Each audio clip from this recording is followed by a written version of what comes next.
ಎಲ್ಲರಿಗೂ ನಮಸ್ಕಾರ. ಮಗು ಜನಿಸಿದ ನಂತರ ಆಚರಿಸಲಾಗುವ ಸಂಸ್ಕಾರಗಳಾವುವು? ಇದರ ಮಹತ್ವವೇನು? ಹಿಂದೂ ಧರ್ಮದಲ್ಲಿ ಮಗು ಜನಿಸಿದ ನಂತರ ಕೆಲವೊಂದು ಆಚರಣೆಗಳನ್ನು ಅಥವಾ ಸಂಸ್ಕಾರವನ್ನು ಆಚರಿಸಲಾಗುತ್ತದೆ. ಈ ಪ್ರತಿಯೊಂದು ಆಚರಣೆಯು ತನ್ನದೇ ಆದ ಮಹತ್ವವನ್ನು ಹೊಂದಿದೆ.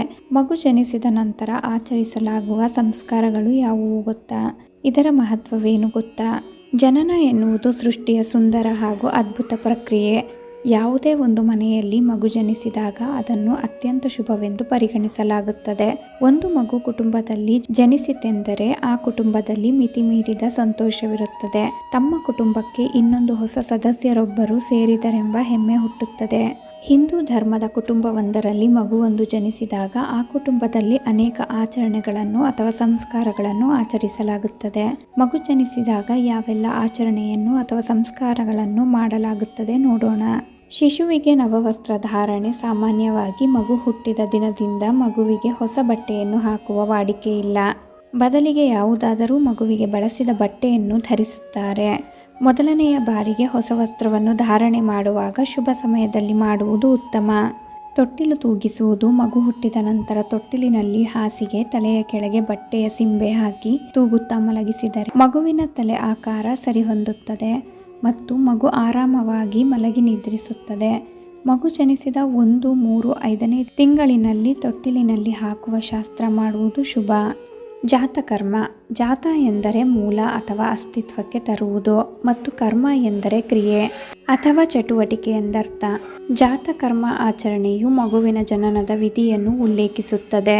ಬೃಹದಾರಣ್ಯಕ ಉಪನಿಷತ್ತಿನ 6:4-24 6:4-27 ವಚನಗಳಲ್ಲಿ ಈ ವಿಧಿಯನ್ನು ವಿವರಿಸಲಾಗಿದೆ. ಮಗು ಭ್ರೂಣದಲ್ಲಿದ್ದಾಗ ಕೂಡ ಆ ಮಗು ಕೆಲವೊಂದು ದೋಷಗಳನ್ನು ಹೊಂದಿರುತ್ತದೆ. ಹಾಗಾಗಿ ಆ ದೋಷಗಳನ್ನು ನಿವಾರಿಸಲು, ಆ ಮಗುವಿಗೆ ಪೂರ್ವಜನ್ಮದ ಪಾಪಗಳನ್ನು ತೊಡೆದು ಹಾಕಲು ಈ ಆಚರಣೆಯನ್ನು ಮಾಡಲಾಗುತ್ತದೆ. ಈ ಆಚರಣೆಯನ್ನು ಮಗು ಜನಿಸಿದ 1 ವಾರದೊಳಗೆ ಅಥವಾ ಕೆಲವೊಮ್ಮೆ 10ನೇ ದಿನದಂದು ಮಾಡಲಾಗುತ್ತದೆ. ಮಗುವಿನ ತಂದೆಯು ಮಗುವಿನ ತುಟಿಗೆ ಜೇನುತುಪ್ಪವನ್ನು ಅಥವಾ ತುಪ್ಪವನ್ನು ಸ್ಪರ್ಶಿಸುವುದರ ಮೂಲಕ ಮಗುವನ್ನು ಸ್ವಾಗತಿಸಲಾಗುತ್ತದೆ. ಆ ದಿನದಂದು ಮಂತ್ರಗಳನ್ನು, ಸ್ತೋತ್ರಗಳನ್ನು ಹಾಗೂ ಹೋಮ ಹವನಾದಿಗಳನ್ನು ಹಮ್ಮಿಕೊಳ್ಳಲಾಗುತ್ತದೆ. ನಾಮಕರಣ. ಮಗುವಿನ ಆಯಸ್ಸನ್ನು ವೃದ್ಧಿಸಲು, ಮಗುವಿನ ದೀರ್ಘಾಯುಷ್ಯಕ್ಕಾಗಿ ಈ ಆಚರಣೆಯನ್ನು ಹಮ್ಮಿಕೊಳ್ಳಲಾಗುತ್ತದೆ.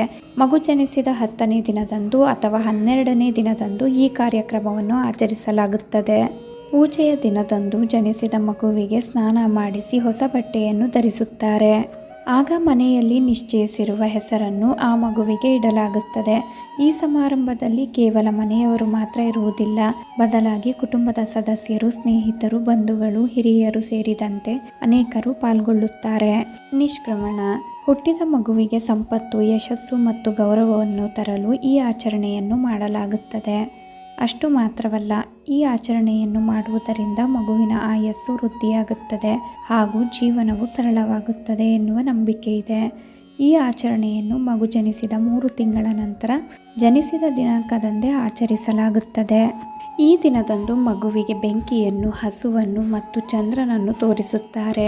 ಈ ಆಚರಣೆಯಲ್ಲಿ ಮನೆಯ ದೇವರನ್ನು ಅಥವಾ ಇಷ್ಟದ ದೇವರನ್ನು ಪೂಜಿಸಲಾಗುತ್ತದೆ ಹಾಗೂ ಆ ದೇವರಿಗೆ ಶ್ರೀಗಂಧದ ಅಕ್ಕಿಯನ್ನು ಮತ್ತು ಹೂವನ್ನು ಅರ್ಪಿಸಲಾಗುತ್ತದೆ.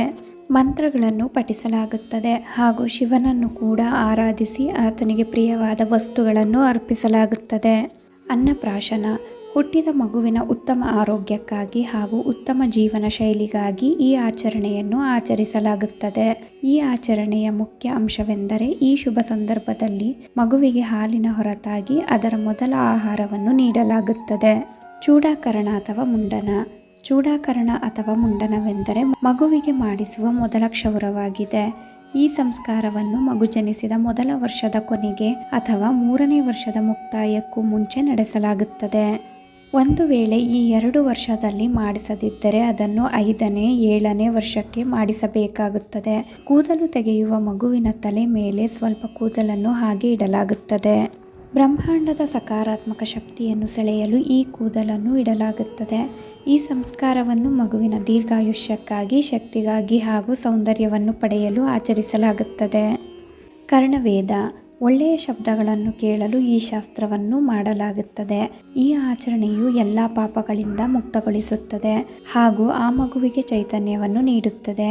ಇದು ಕಿವಿ ಚುಚ್ಚುವ ಸಮಾರಂಭವಾಗಿದ್ದು ಮಗು ಹುಟ್ಟಿದ 6, 7, 8ನೇ ತಿಂಗಳು ಇಲ್ಲವೇ 3ನೇ ಅಥವಾ 5ನೇ ವರ್ಷದಲ್ಲಿ ಆಚರಿಸಲಾಗುತ್ತದೆ. ನಂತರ ವರ್ಷದಲ್ಲೂ ಇದನ್ನು ಆಚರಿಸಬಹುದು. ಹಿಂದೂ ಸಂಸ್ಕೃತಿಯಲ್ಲಿ ಪ್ರತಿಯೊಂದಕ್ಕೂ ಕಾರಣ ಇದೆ.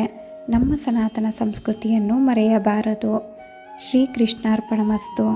ಮಗು ಜನಿಸಿದ ನಂತರ ಆಚರಿಸಲಾಗುವ ಸಂಸ್ಕಾರಗಳು ಹಾಗೂ ಅದರ ಮಹತ್ವವನ್ನು ತಿಳಿಸುತ್ತಾ ನಾನು ಈ ವಿಡಿಯೋನ ಇಲ್ಲಿಗೆ ಎಂಡ್ ಮಾಡ್ತಿದ್ದೀನಿ. ಈ ಮಾಹಿತಿಗಳು ನಿಮ್ಗೆ ಇಷ್ಟ ಆದರೆ ದಯವಿಟ್ಟು ನಮ್ಮ ಚಾನಲ್ಗೆ ಸಬ್ಸ್ಕ್ರೈಬ್ ಆಗಿ, ಲೈಕ್ ಮಾಡಿ, ಶೇರ್ ಮಾಡಿ, ಹಾಗೆ ಕಮೆಂಟ್ ಮಾಡಿ.